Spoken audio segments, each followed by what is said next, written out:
Hey Naptown, it's December. This month we'll talk about the Day of the Dead, Truxton Pool replanting, and the Heart Summit.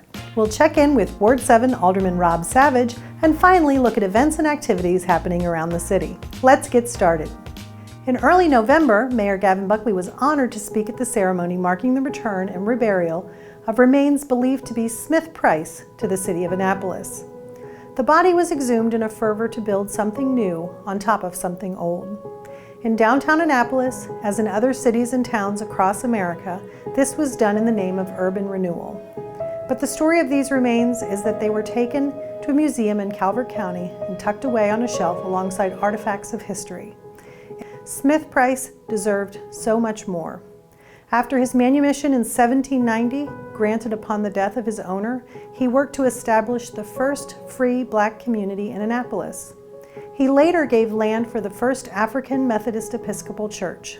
That church, now known as Asbury United Methodist Church, has been going strong for more than 200 years.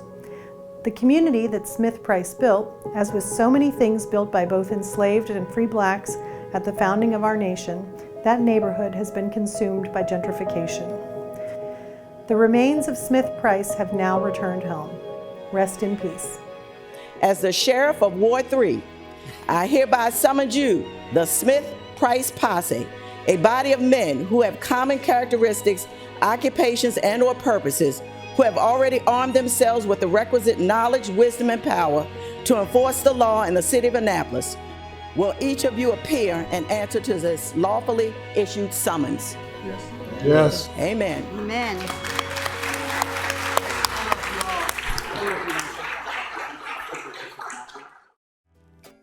In the Design District on November 2nd, the city and the Center of Help co-hosted the second annual Day of the Dead Festival. The event began with a parade down McGuckian Street. The costumed and face-painted participants ended their walk at a block party with amazing Latin food, booths for arts and handicrafts, live music and dancing, and photography of the amazing costumes by world-renowned photographer David Hartkorn.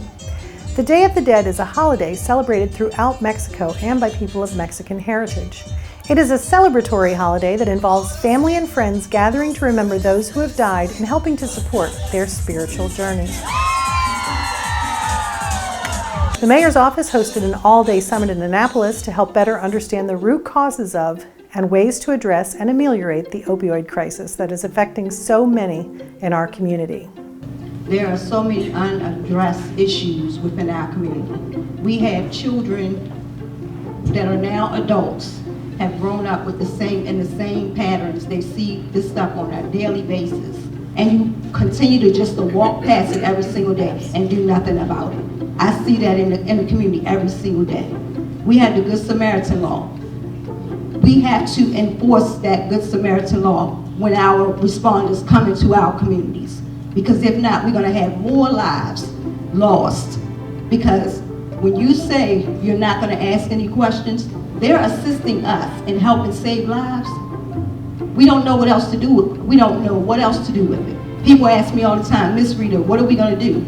Miss Rita doesn't have an answer. Only thing I can say right now is Narcan. If you know someone who is suffering through addiction, please visit the city website and use the keyword Your Life Matters to find resources including Narcan training and Safe Stations information. As we wrapped up the month of November in the city and began to veer into the holiday season, the annual We Care and Friends Thanksgiving Supper took place at Stanton Center. For more than 2 decades, We Care and Friends has served Thanksgiving dinners to people who are homeless and in need. I'm here with Larry, the founder of We Care and Friends. Without him and without this team here, none of this would ever be happening. This is the man that brings the love where the love is needed the most. So we all got to remember that, okay? Happy Thanksgiving. Meals are also delivered to people in the community who cannot travel beyond their homes. Volunteers gathered on a Saturday at Truxton Park to plant thousands of native plants to stabilize the shoreline ahead of the new pool reconstruction. Total, there's 6,000 perennials, around 300 small shrubs, 300 large shrubs, and then around the same for trees as well. And then there'll be more planting in the spring, so there'll be a second phase of planting that will go in with the pool here.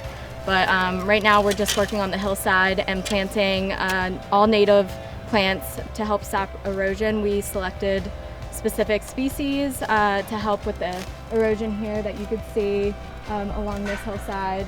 And yeah, just putting back what we kind of took out and implementing more than what was there before. Next up, we're going to have a look at Ward 7, which includes the area along Edgewood Road, Victor Parkway, and across Forest Drive along Annapolis Neck Road before it becomes county property. It's represented by Ward 7 Alderman Rob Savage. Here's Rob to tell you the good things happening in Ward 7. We're here standing in Ellen Moyer Nature Park, which is one of the central hubs for Ward 7. Ward 7, we have kept a lot of our maritime industry and expanded upon that. Through all the marinas we have sail makers, boat makers who are still located on Edgewood Road.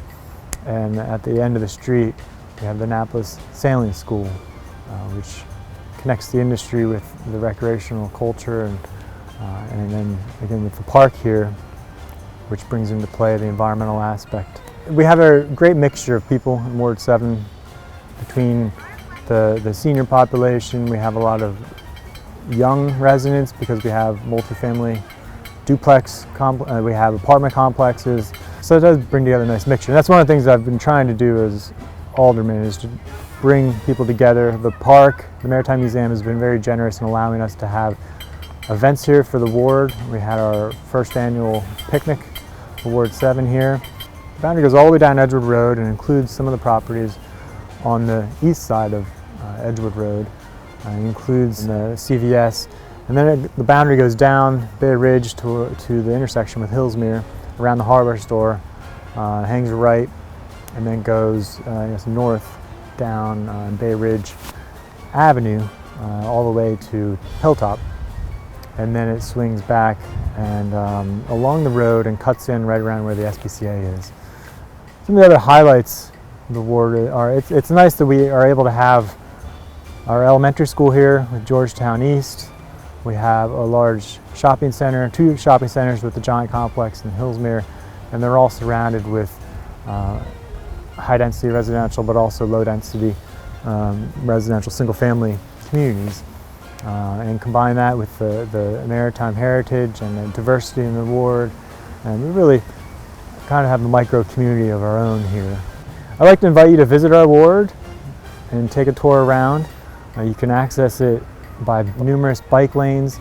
We're also quite accessible by water. We have a public small craft boat launch here in Back Creek Park.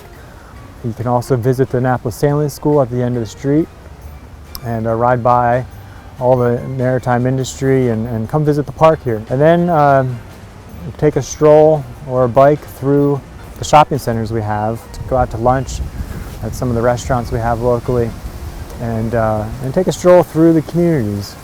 And we're very welcoming, and we hope to see you sometime soon. Thanks, Alderman Savage. Now let's go to the things happening in the city in the month of December. Before heading out to Midnight Madness on December 5th, which we'll highlight in a minute, stop by City Hall to meet with Mayor Gavin Buckley and members of the City Council. There will be refreshments and merriment. The open house is 4:30 to 6:30 at 160 Duke of Gloucester Street in Annapolis.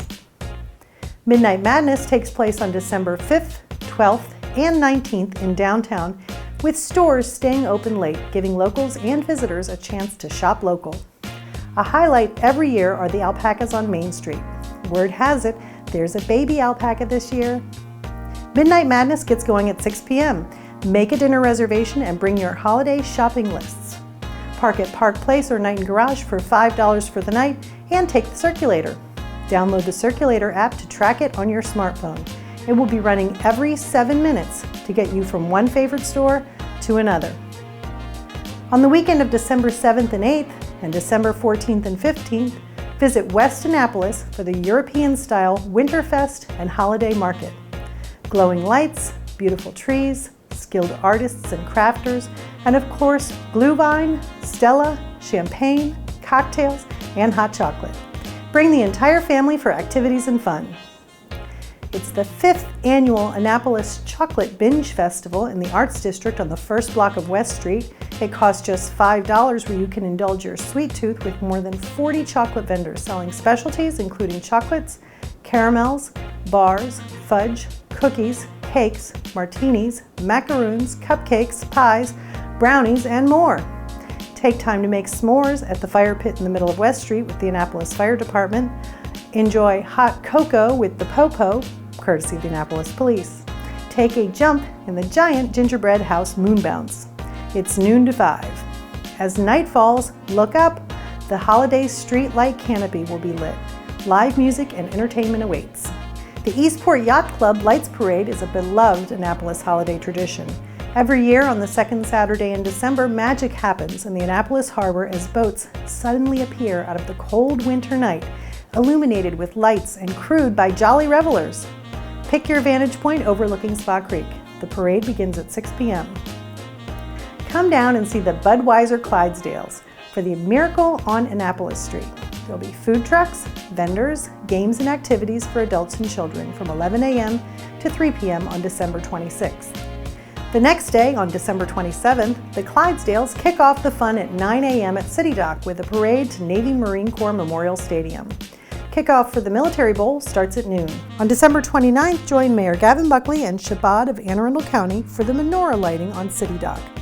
That starts with a motorcade at 6 p.m. from the Safeway on Forest Drive to the lighting ceremony at 6:30. Join Mayor Gavin Buckley and his family for the 2020 Annapolis New Year's celebration on December 31st. There will be 2 sets of fireworks to fit everyone's schedules. The early family-friendly fireworks experience will be behind Maryland Hall at the Bates Athletic Complex around 5:15, with festivities for kids and families getting underway around 3 in the afternoon. There'll be live music and free crafts, plus fun with the Annapolis Police and fire departments. Downtown fireworks will go off at midnight with DJs starting at 8 p.m. and a live dance band from 9 p.m. to midnight. The mayor will count down to 2020 with residents and lead to the grand fireworks finale. The City Dock New Year's Eve is an alcohol-free event.